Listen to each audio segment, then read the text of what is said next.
mengumpulkan data yang cukup besar gitu, untuk bisa digunakan hingga mendapatkan knowledge atau pola yang memang diharapkan.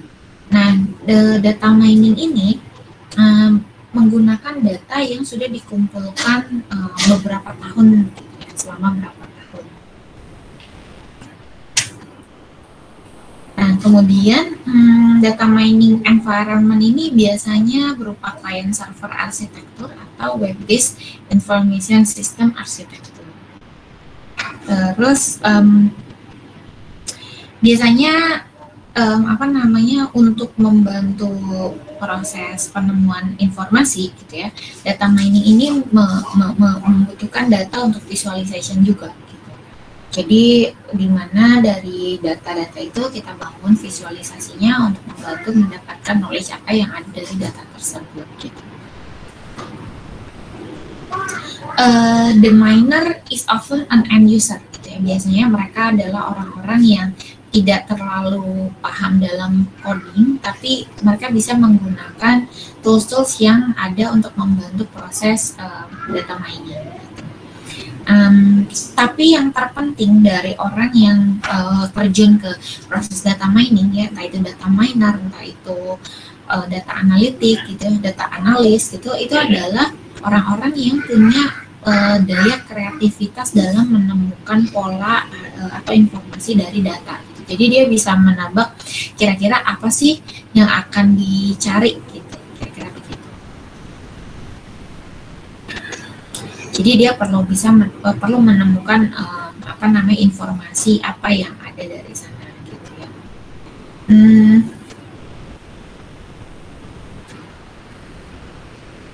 Kemudian data mining tools biasanya ya memang banyak ya tools untuk data mining, ada contohnya RapidMiner, Orange, WK gitu ya. Terus sekarang juga ada yang dari yang berbasis online gitu, kayak dari Oracle, dari AWS juga ada gitu ya. Tapi kita sebelum melakukan untuk implementasi lebih besar itu, kita boleh kok pakai tools yang biasa kita gunakan seperti spreadsheet gitu, Excel gitu ya. Itu juga bisa dijadikan tools data mining yang cukup handal selama datanya atau kita dalam masih cakupan untuk menemukan semacam informasi dasar gitu, informasi awal. Nah, karena data mining ini membutuhkan membutuhkan data yang cukup besar gitu, biasanya dia dilakukan secara paralel. Dari proses data miningnya, kemudian proses processingnya gitu ya, itu dilakukan secara paralel. Nah, kalau dalam data warehouse, karena kita dalam mata kuliah data warehouse gitu ya, itu biasanya berhubungan dengan yang namanya OLAP gitu, Online Analytical Processing Queue gitu. Nah, itu adalah yang bentuk data mining dalam data warehouse. Nah, data mining ini itu posisinya tuh ya kita nggak bisa bangun sendiri gitu. Ketika kita melakukan proses knowledge discovery, kita membutuhkan ada yang namanya statistik, artificial intelligence, kemudian machine learning and pattern recognition, kemudian information visualization, kemudian database management and data warehousing, kemudian management science and information system gitu. Jadi memang ini akan berhubungan gitu, dengan data mining. Ya, jadi kita memang perlu mengetahui apa saja yang berhubungan gitu ya, kayak mungkin statistik itu ya metode-metode awal, metode-metode dasar, rumus-rumus dasar yang bisa membantu menentukan asumsi ya, memperkuat asumsi untuk bisa diimplementasikan pada data yang lebih besar. Nah, ini ada beberapa jenis data mining, yaitu ada association, ya, kemudian ada predictions, ada cluster, ada sequential relationship gitu. Ini memang beberapa kelompok utama gitu ya, namun tidak terbatas di sini aja gitu ya data mining itu. Ada association, itu dengan association kita bisa menemukan kelompok suatu kelompok yang saling berhubungan gitu. Contohnya kayak market basket analysis gitu, yang bisa kita implementasikan di minimarket atau supermarket gitu ya. Karena biasanya ini market basket analysis ini bisa digunakan untuk proses penyimpanan barang di supermarket gitu. Atau ya contohnya ya ketika kalian mau belanja buah-buahan gitu ya, kita bisa menaruh atau menyimpannya. Kalau misalnya barangnya kecil gitu itu mudah gitu ya kita. Kalau misalnya tempatnya luas, kita perlu strategi bagaimana agar konsumen itu nyaman ketika berbelanja gitu. Nah itu bisa dianalisis dari association ini dengan melakukan association. Jadi kalau misalnya contohnya ada orang yang kalau dia beli bir gitu, dia akan beli juga diapers gitu ya. Nah artinya beers dan diapers ini bisa kita simpan dalam rak yang berdekatan gitu. Nah itu bukan kita melihatnya dari itu kan dua jenis yang berbeda gitu, tapi kalau pola dari konsumen yang membeli hal yang seperti itu, nggak ada salahnya kita menyimpannya di tempat yang berdekatan. Atau misalkannya kentang frozen gitu kita simpan dengan saus sambal gitu. Nah itu nggak masalah gitu ya, walaupun berbeda jenisnya gitu. Nah itu bisa dilihat dari metode association. Kemudian ada lagi prediction. Nah prediction ini sebenarnya telling the nature of future occurrences of certain events based on what has happened in the past gitu. Contohnya adalah kita mau tahu siapa sih pemenang dari misalkannya sepak bola gitu ya. Saya nggak tahu sepak bola. Tapi ya itu contohnya gitu ya, prediction. Dengan melihat dari sana entah itu pemain yang digunakan dari masing-masing tim, saya atributnya gitu ya. Terus dari posisinya dan lain-lain. Atau kita juga bisa melakukan prediksi cuaca gitu. Itu bukan berdasarkan peramalan yang ya pakai dukun gitu ya.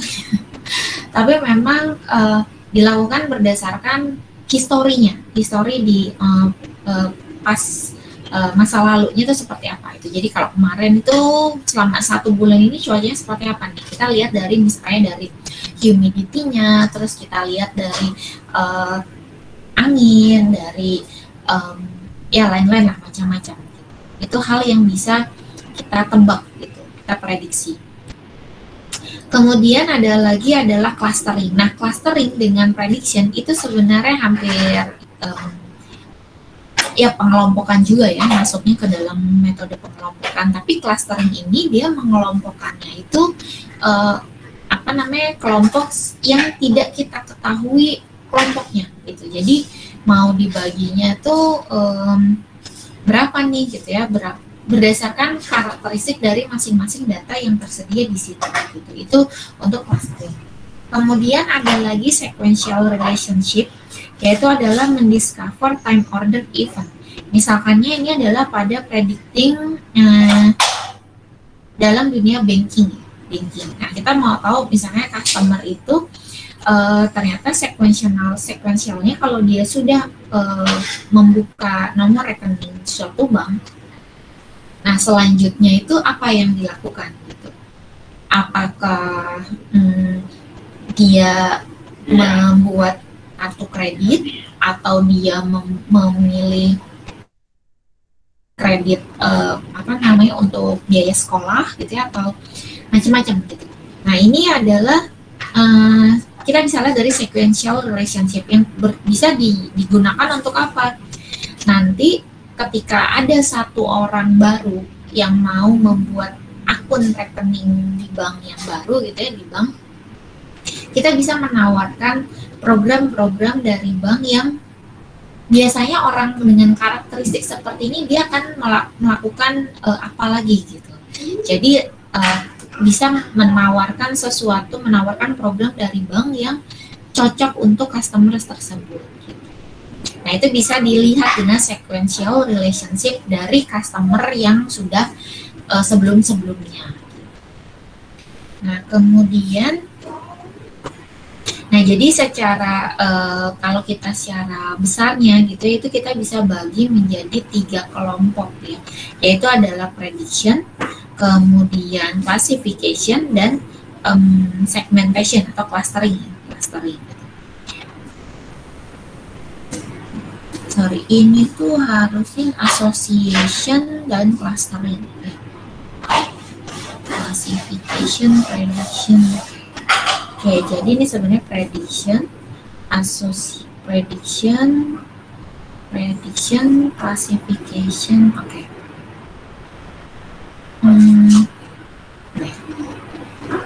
Prediction, association, dan clustering. Nah, prediction ini seperti yang tadi sudah saya sampaikan bahwa dia itu bisa memprediksi keadaan di masa depan. Kemungkinan di masa depan akan terjadi seperti apa berdasarkan data yang ada di masa lampau gitu. Nah, jadi prediksi ini biasanya dia mengelompokkan data berdasarkan experience ya, atau opinion base. Contoh halnya kalau experience itu adalah ya tadi ya cuaca gitu ya. Terus prediksi pemenang lomba sepak bola itu bisa berdasarkan experience yang sebelumnya tuh seperti apa, strateginya bagaimana dan lain-lain. Nah, ada juga yang kita bisa memprediksi berdasarkan data opinion base. Contohnya adalah sentiment analysis gitu. Misalnya kita mau mengetahui kayak sentimen konsumen terhadap produk misalnya McD gitu, atau Burger King atau KFC gitu. Nah, mana sih yang paling disukai sama konsumen gitu. Nah, di sana kita bisa lakukan sentimen analisis.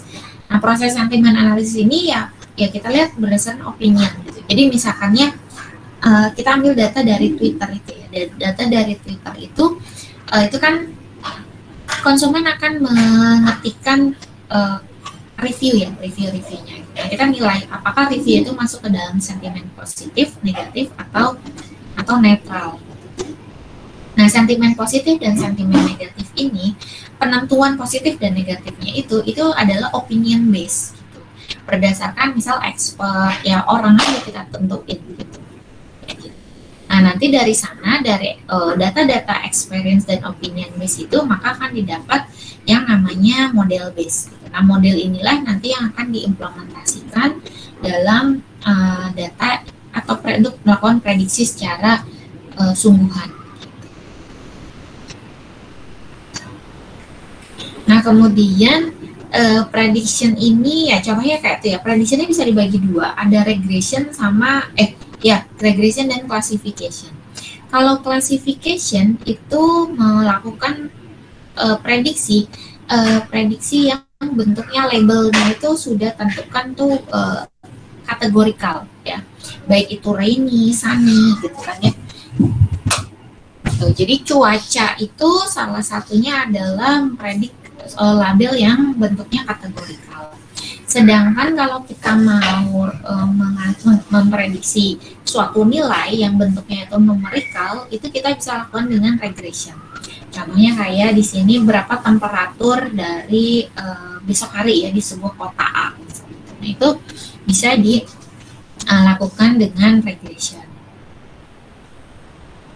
Nah, classification ini masuk ke dalam metode supervised learning. Artinya ya itu tadi, dia membutuhkan data yang sudah terlabelkan gitu. Ada labelnya gitu. Jadi nanti data itu akan masuk ke data yang baru itu, kita bisa prediksi labelnya ini yang mana. Nah, tantangannya ketika kalian mau pakai classification, metode classification, kalian harus bisa membedakan dari data itu mana yang termasuk atribut dan mana yang termasuk label gitu, karena akan berbeda gitu ya. Jadi itu harus bisa dibedakan. Nah, karena dia bentuknya adalah ya sama sih sebenarnya seperti clustering ya, dia akan menganalisis data yang disimpan dalam historical data gitu, historical data.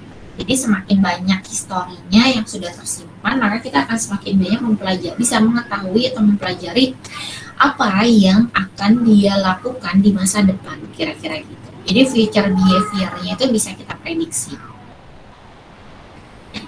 Biasanya classification pakai beberapa metode atau algoritma ini ya, ada neural networks, decision tree, logistic regression, discriminant analysis, terus SVM, genetic algorithm, dan lain-lain.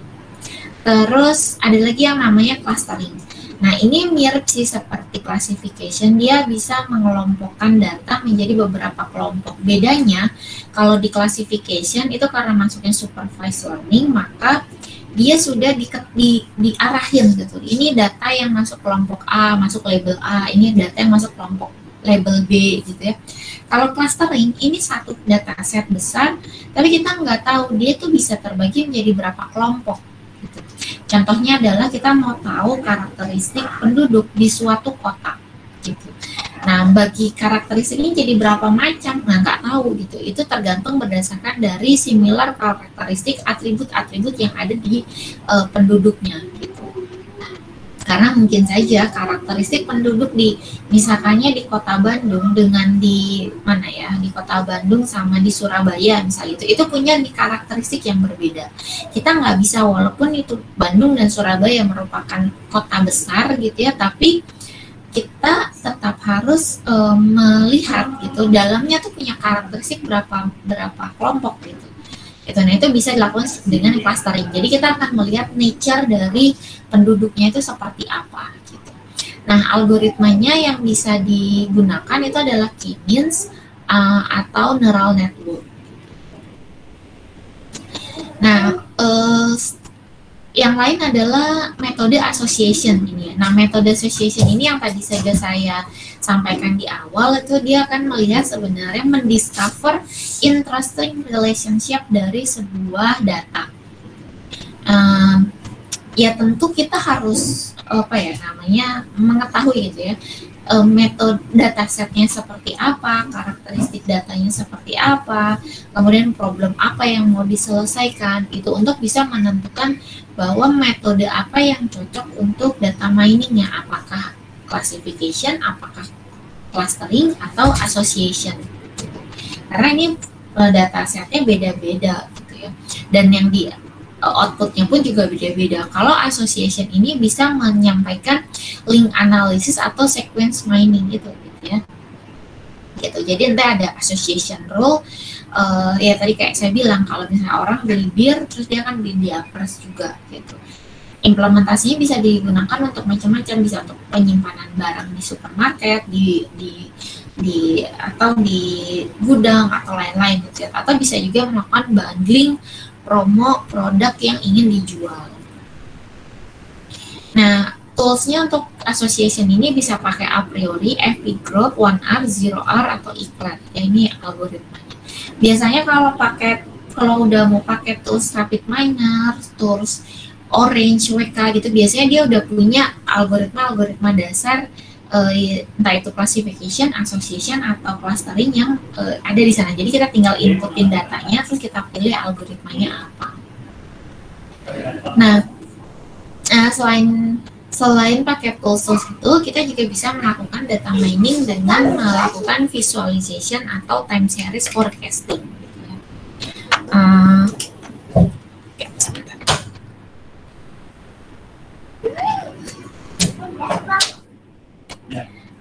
Nah, untuk apa? Jadi sebenarnya ketika kita mendapatkan data yang cukup besar gitu ya, apalagi tambah atributnya juga gitu ya, beragam banyak gitu ya.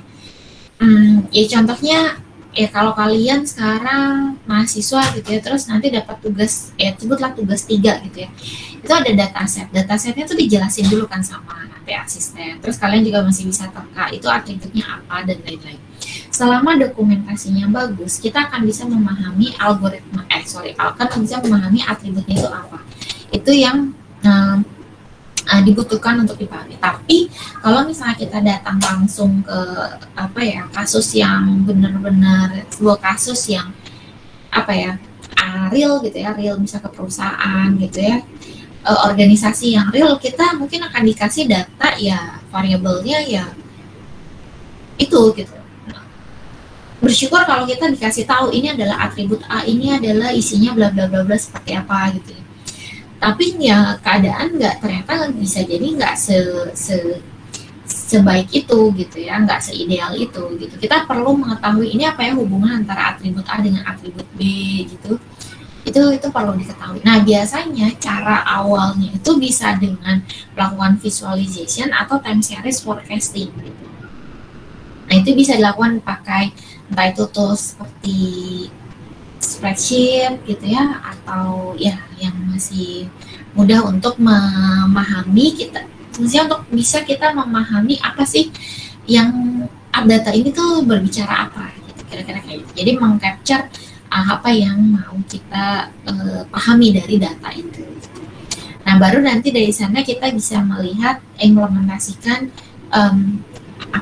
data-data tersebut ke algoritma yang tadi sudah disampaikan. Nah, secara taksonomi data mining itu terbagi menjadi seperti ini ya. Jadi ada data mining metodenya itu ada prediction gitu ya, itu bisa lakukan classification, regression atau time series gitu.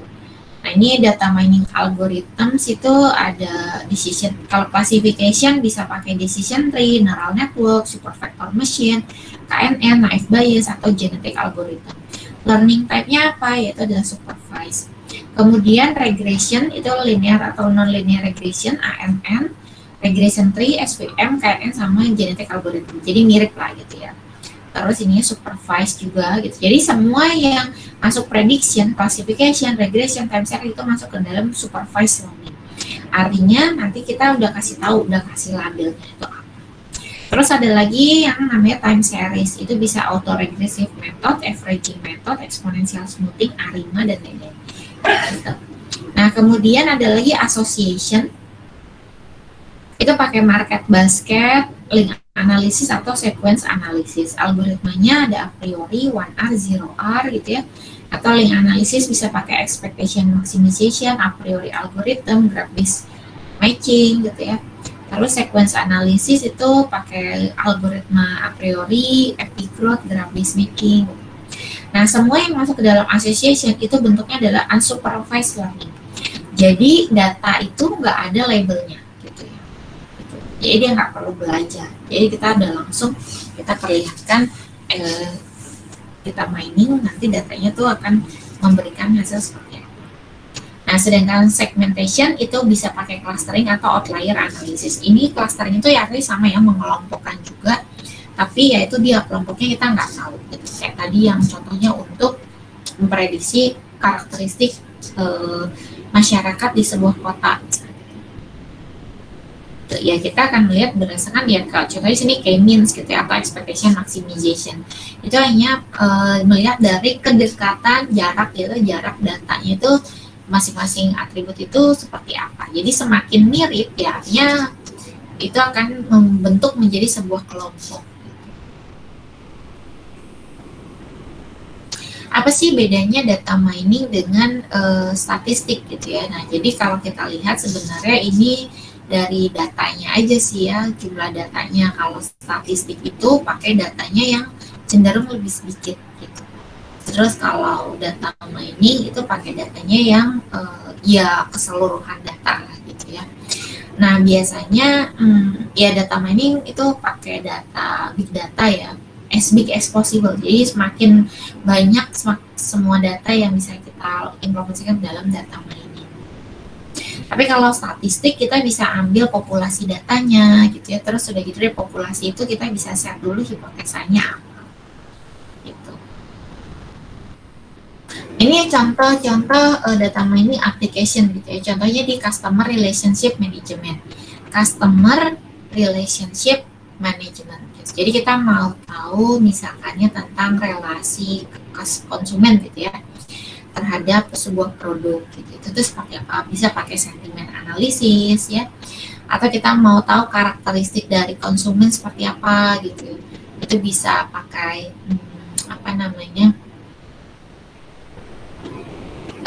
sequential itu ya, sequential relationship gitu ya. Gitu. Atau di dunia banking ya, gitu. Di banking itu contohnya misalkannya adalah kita mau membuat otomasi pinjaman gitu ya. Jadi misalkannya ada konsumen atau nasabah yang mau melakukan pinjaman. Nah itu kan biasanya kita cek dulu ya, kita cek dulu ini layak nggak sih, dia akan dia punya prospek nggak gitu untuk mengembalikan dana yang dipinjamnya gitu kan. Nah biasanya kan dilakukan analisis secara manual gitu. Nah sekarang ini bisa dilakukan secara otomasi gitu. Terus misal juga bisa detecting fraudulent credit card gitu ya, atau online banking transaction gitu. Jadi kita bisa mendetek transaksi-transaksi yang yang bermasalah lah gitu ya, misalnya yang bukan oleh user aslinya gitu. Itu untuk keamanan gitu. Atau identifying customer ya contohnya kata dia yang mau, kalau orang sudah buka rekening di sebuah bank, nah itu tahapan selanjutnya apa sih yang akan dia lakukan di bank tersebut gitu. Jadi ya macam-macam ya.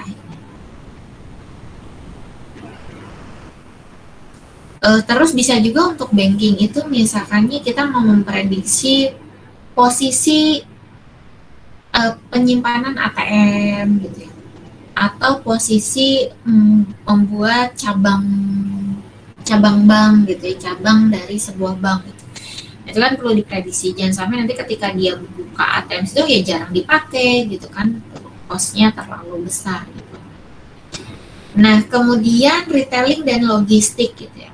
Contohnya dalam dunia retailing industry ini, data mining bisa digunakan untuk melakukan prediksi volume penjualan ya, gitu, volume penjualan gitu.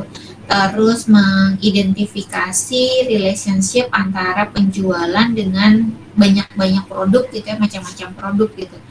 Jadi misalkannya produk A itu dijualnya tuh dia akan dijual dengan karakteristik seperti apa sih gitu. Atau kita bisa melakukan forecast konsumsi ya gitu, supaya ketika kita memproduksi itu produksinya tepat waktu. Contohnya kayak misalkannya ketika atau contohnya ya misalkannya toko kue gitu, kita mau lihat kue apa sih yang paling disukai oleh konsumen gitu. Nah nanti akan kita bisa prediksi nggak akan membuat semua kue macam kuenya gitu, tapi memang akan memilih produk-produk yang akan diinovasi, akan diproduksi itu adalah produk yang disukai atau berpotensi disukai oleh konsumen. Kemudian selain ini juga data mining banyak diimplementasikan di dunia manufacturing ya, manufacturing and production. Itu contohnya ingin melakukan condition based maintenance misal gitu ya, condition based maintenance dari sebuah mesin. Jadi kita akan mengurangi tingkat perbaikan dari sebuah mesin atau mengurangi kegagalan atau mengurangi kerusakan ya, tingkat kerusakan dari sebuah mesin, atau kita detek secara cepat bahwa mesin itu ada melakukan kerusakan gitu, atau bisa juga lakukan prediksi sehingga nanti organisasinya bisa mengalokasikan dana untuk perbaikan mesinnya gitu kan. Dalam 1 tahun kan ada proses pengalokasian dana gitu ya, daripada nanti dananya tidak sesuai gitu kan, kita bisa memprediksi dengan menggunakan data mining gitu. Jadi kita bisa lihat dulu mana aja nih yang berpotensi melakukan kerusakan gitu ya, terus mesin-mesin mana aja yang apa saja yang perlu diganti, berapa biayanya dan lain-lain. Terus bisa juga untuk menemukan novel pattern untuk mengidentifikasi atau mengimprovisasi produk quality gitu. Jadi product quality ya, mau mengetahui mengimprove kualitas dari sebuah produk lah gitu. Terus di bidang brokerage atau and securities trading itu juga bisa melakukan prediksi, misalkannya memforecast bagaimana sih range atau stok fluktuasi dari penjualan gitu ya, trading gitu. Terus kita bisa melakukan juga mengidentifikasi kalau misalkannya contohnya dan sahamnya tinggi gitu ya, atau sahamnya lagi rendah gitu, itu apa yang akan terjadi selanjutnya. Kemudian insurance itu dalam dunia data mining itu non-forecast atau claim amounts for property misalkannya ya, terus atau medical coverage cost yang for better business planning gitu. Atau misalnya bisa memutuskan rate yang paling tepat untuk konsumen gitu berdasarkan karakteristik dari konsumennya gitu. Atau kita juga bisa memprediksi untuk pihak asuransinya gitu ya, policy apa yang perlu dibuat agar dia nggak rugi, kira-kira gitu sih ya. Jadi macam-macam. Atau juga bisa melakukan ya identifikasi fraudulent activities di insurance gitu. Kemudian computer and hardware software ya dalam bidang itu. Contohnya adalah proses mau mengetahui mengidentifikasi ya website konten yang tidak diinginkan atau email message yang nggak diinginkan gitu. Nah contohnya yang ada di Gmail juga ya. Gmail itu kan sudah mengelompokkan email-email yang masuk ke dalam Gmail gitu kan. Ada yang promotions, ada yang primary, ada yang sosial gitu. Itu kan memudahkan user untuk mengakses email yang penting gitu. Karena kan biasanya kita kalau misalkannya daftar di sebuah web application terus udah gitu nanti dapat otomatis nanti tuh si email kita tuh dikirimin gitu ya sama website itu gitu, entah itu promo, entah itu informasi apa gitu. Kadang kan itu akan kalau sekali aja gitu ya juga apa-apa, tapi kalau dia rutin mengirimkan itu kan akan membuat email kita yang utamanya itu kan akan terkubur gitu ya.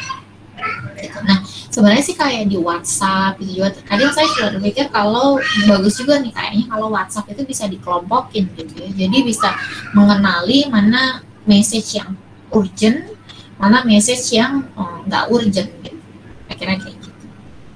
Terus apalagi ya banyak sih kalau di komputer hardware dan software gitu ya, macam-macam untuk networking, security juga gitu ya, itu juga penting gitu. Terus ada lagi di government and defense gitu ya, contohnya kita ini untuk dunia militer gitu ya, itu penting juga gitu, apalagi untuk di government ya. Bagaimana kita bisa mengenkripsi atau mengenali misal message-message yang berbahaya lah gitu ya, mata-mata dan lain-lain gitu. Itu juga penting. Terus kalau kayak kalau misalkannya ada juga untuk mengidentifikasi unique experience atau strategi apa dalam dunia government gitu ya, atau menentukan strategi-strategi lah gitu yang bisa kita prediksi nanti ke depan itu akan terjadi seperti apa berdasarkan data yang sudah ada. Terus ada juga di bidang travel industry gitu ya, misalkannya itu mau memprediksi harga tiket pesawat terbang. Nah, ini kan tiket pesawat terbang gimana caranya dia bisa memenuhi nggak rugi lah ya intinya gitu, tapi ya kalau konsumen kan mainnya yang murah kan, semurah-murahnya gitu kan. Nah, makanya biayanya tuh gimana nih supaya konsumen banyak yang mau pakai memakai pesawat itu gitu ya, tapi dengan harga yang murah, tapi juga si pesawatnya juga ini nggak rugi gitu. Jadi harga ya, set harga, atau juga kita bisa memprediksi misalkannya apa ya, bundling pesawat, hotel, sama perjalanan gitu. Jadi nggak susah gitu dengan berdasarkan karakteristik dari konsumennya. Gitu. Itu bisa juga dilakukan dengan data mining. Ya, macam-macam sih kalau dari travel industry nih ya, banyak. Terus ada juga di dunia healthcare gitu ya.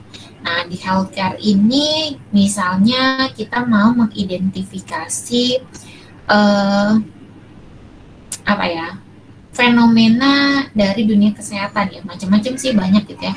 Bisa tentang cost ya, cost benefit gitu ya, antara treatment apa yang sudah diberikan gitu dengan kesehatan yang dengan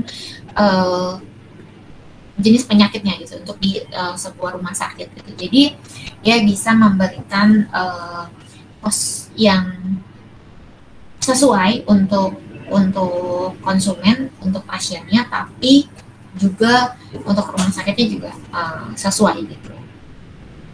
Atau juga bisa mengetahui treatment apa sih yang layak diberikan kepada pasien. Nah, treatment ini bisa berupa treatment sederhana aja sih ya gitu. Sebelum jadi diprediksi dulu dia tuh perlu apa gitu. Sebelum pada akhirnya di handle oleh dokter dan lain-lain. Terus atau juga bisa melakukan data mining dari misalnya banyak sih kayak X-ray gitu ya, itu dilakukan proses data mining dulu gitu, prediksi itu apa gitu. Jadi bisa membantu memudahkan dokter atau nakes tenaga kesehatan dalam memberikan pelayanan yang optimal kepada pasiennya. Atau juga bisa melakukan prediksi tentang kebutuhan item produk apa yang dibutuhkan di rumah sakit. Contohnya kayak ruangan, terus tempat tidur, dan lain-lain. Terus dalam medicine ya, contohnya adalah untuk menemukan apa ya, obat apa yang tepat untuk pasien tersebut, kira-kira gitu.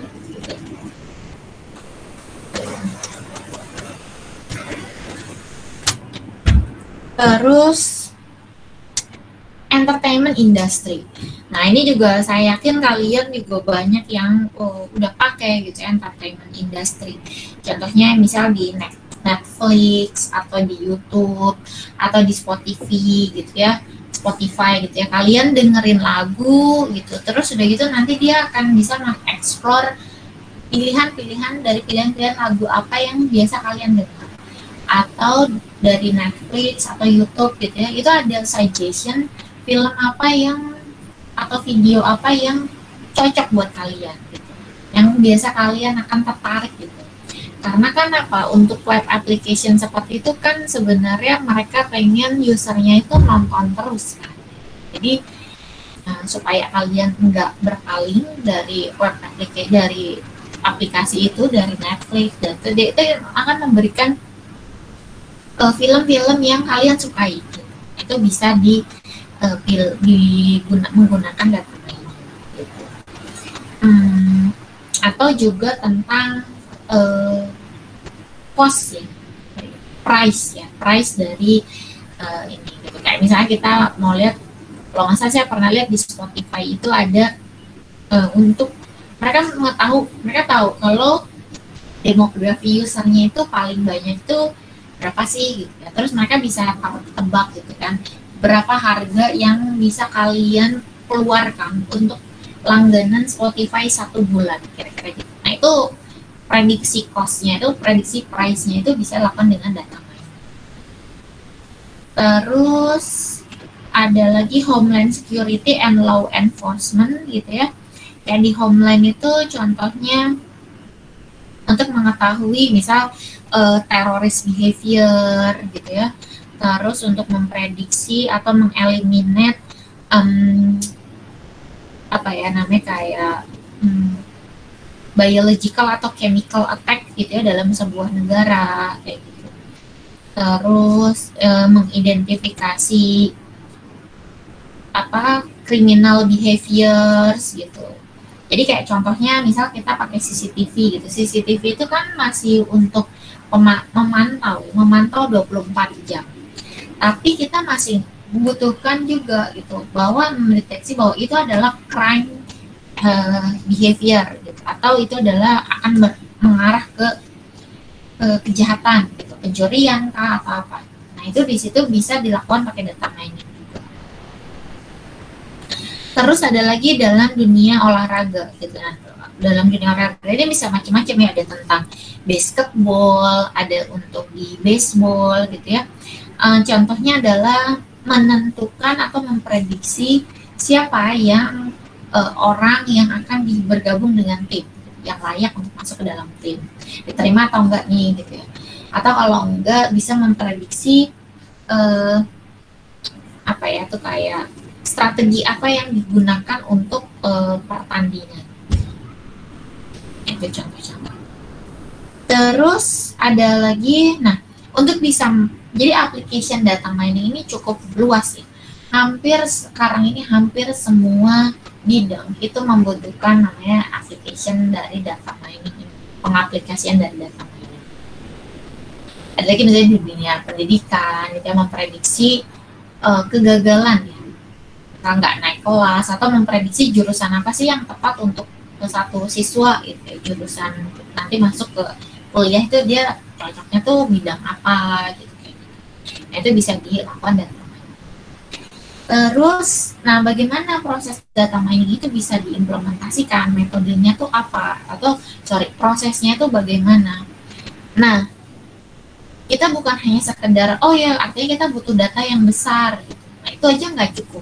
Kita perlu mengetahui bisnisnya dulu ya, kita perlu memahami apa namanya bisnisnya, business understanding gitu. Jadi pertama itu ada business understanding. Itu adalah proses di mana kita mengetahui apa sih yang bisnis proses apa sih yang terjadi gitu. Bisnis proses apa yang ingin diselesaikan. Terus nanti apa sih hasil analisis apa yang diharapkan, kira-kira gitu. Jadi kita perlu mengetahui, harus mempelajari ini bisnis prosesnya seperti apa, kemudian ya bidangnya apa itu ya. Pertama misalnya kita kan nggak punya pemahaman tentang dunia kesehatan, dunia banking, atau dan lain-lain. Jadi kita harus benar-benar pahami dulu business understanding.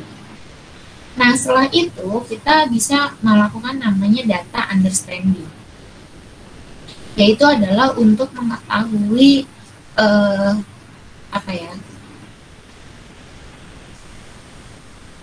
memahami data apa sih yang dibutuhkan. Itu atribut apa, ada data. Jadi misalnya kita mau di dunia banking, itu ada atributnya apa saja, data tersebut datangnya dari mana, siapa yang menginputkan gitu ya. Terus bentuk datanya itu, bentuk value datanya itu apa. Karena misalnya angka semua ya, numerikal gitu. Tapi apa nih artinya? Itu harus dipahami. Baru dari situ kita akan bisa mengetahui atau menyiapkan data itu untuk bisa dilakukan data mining. Jadi ada data preparation. Gitu. Jadi kita siapkan atribut mana yang akan dipilih, atau kita mungkin membutuhkan transformation dari datanya. Atau mungkin ada data yang missing, ya, yang hilang, itu datanya nggak lengkap, gitu. Kayak gitu. Itu perlu dilakukan pre-processing. Nah, ketika data sudah siap untuk diimplementasikan, gitu, itu kita masuk ke dalam namanya model building. Nah, pembangunan model ini itu adalah mengetahui karakteristik dari datanya itu seperti apa, dari model datanya itu seperti apa. Nah, terus setelah model building itu implementasi algoritma ya, implementasi algoritmanya. Kemudian dari situ kita tes tuh si modelnya itu apakah model tersebut itu cocok untuk kita implementasikan atau sudah bisa memberikan hasil yang akurat atau belum. Jadi perlu dilakukan yang namanya testing and evaluation. Nah, proses evaluasi ini artinya ya dicek gitu ya, apakah model tersebut bisa melakukan prediksi secara akurat atau enggak. Nanti kalau misalkan ternyata nilai akurasinya rendah tuh, artinya kita perlu evaluasi apa yang perlu diperbaiki. Apakah algoritmanya, apakah masih ada data yang enggak dibutuhkan, atau kita membutuhkan data yang lebih besar dan lain-lain gitu. Atau kita memang perlu lebih memahami tentang datanya, artinya kembali ke poin 2, data understanding. Atau kita memang perlu lebih memahami itu bisnisnya seperti apa. Jadi kembali ke business understanding. Kalau sekiranya hasil testing and evaluation itu sudah baik, nilai akurasinya udah tinggi, itu bisa lakukan namanya deployment. Nah, nanti ini bisa menjadi sebuah siklus ya, siklus dari proses data mining. Nah, selain ini model Krebs DM ya, cross industry proses data mining gitu ya, itu ada juga yang namanya adalah SEMA. Nah, SEMA ini artinya sample, explore, modify, model, and assess gitu.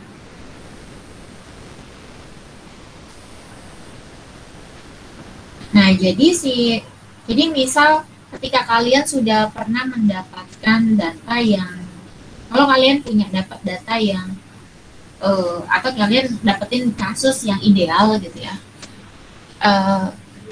ya ini kalian bisa implementasikan Krebs DM.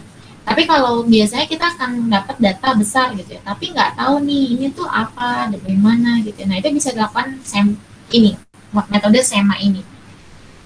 Jadi kalian ambil sampel datanya, terus udah gitu kalian explore, dia lakukan visualization, terus udah gitu kalian modify datanya, terus kalian lakukan pemodelan pakai algoritmanya, terus kalian assess tuh, evaluasi gitu, bagaimana sih data tersebut. Nah, ini selain SEMA ada lagi KDD, Knowledge Discovery in Database ya. Kita pakai data selection, data pre-processing, data transformation, data mining, evaluation. Artinya di sini kita udah paham tentang bisnis understanding-nya udah nggak perlu dilakukan gitu, atau memang nggak ada bisnisnya gitu, nggak ada bisnis prosesnya gitu, kayak opinion mining gitu, itu bisa pakai KDD. Gitu. Ini metode dari KDD gitu ya. Nah, comparison-nya bagaimana? Nah, yang paling banyak diimplementasikan di dunia industri itu adalah Krebs DM. Kenapa? Karena kita memang perlu membutuhkan untuk memahami apa sih bisnis proses yang terjadinya gitu. Nah, itu perlu dipahami. Kemudian ada data understanding-nya juga gitu dan lain. Oke, kira-kira sampai situ materinya. Sampai sini ada yang mau ditanyakan?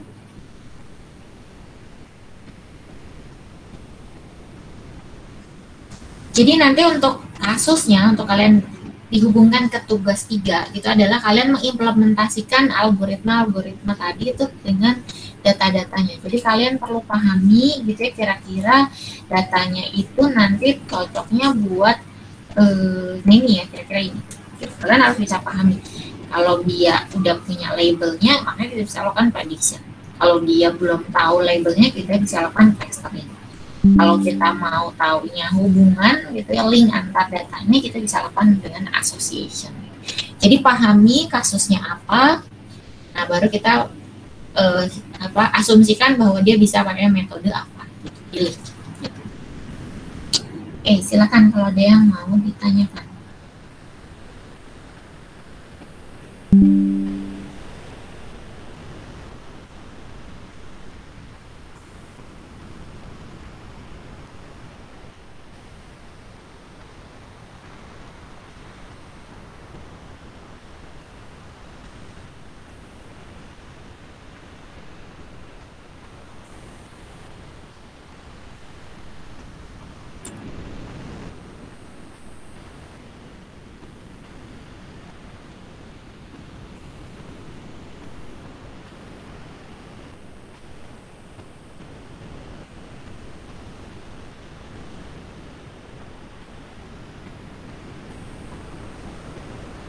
Kalau dari saya belum ada Bu. Belum ada. Oke, dari yang lain gimana?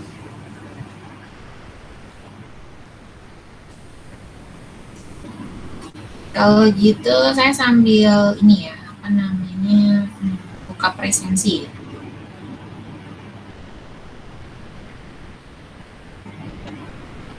Rizky Aditya Nugroho hadir nggak?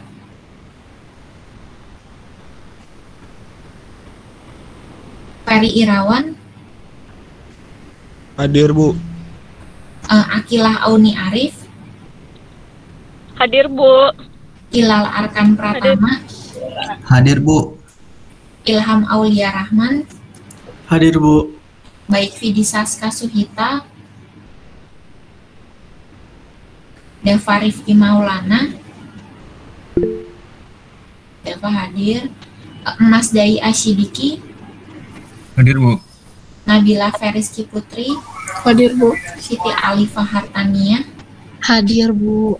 Ahmad Zihan Kamali, Hadir, Bu. Regina Tasya Widi Harlina, Hadir, Bu. Fresa Febrianti Rahayu, Hadir, Bu. Muhammad Ramadan Kurniawan, Hadir, Bu. Rama Rafitra Zalino, Hadir, Bu. Benediktus Rafael Bagas Sulistyo, Hadir, Bu. Hanif Kurniawan Atmanto, Hadir, Bu. Daryl Azaka, Hadir, Bu. Aryo Wisanggeni, Hadir Bu. Wardah Marwah Hanifah, Hadir, Bu. Dava Faras Fauzan, Hadir, Bu. Jajang Nurjaman, Hadir, Bu. Aldo Sukma Desera, Hadir Bu. oke, Mbak Ik, Vidi Saska Suita, Febrian Wulandari, Hadir, Bu. Amelia Nurun Nadifah, Muhammad Irfan Arifin, Hadir, Bu. Muhammad Hanafi Muammar Al-Faris, Hadir, Bu. Rafif Akila Kanaspi, ya terus bisa tetap sehat. Terima kasih ya. Assalamualaikum warahmatullahi wabarakatuh. Waalaikumsalam. Waalaikumsalam. Ya, sama-sama. Terima kasih. Sama-sama. Halo, Bu.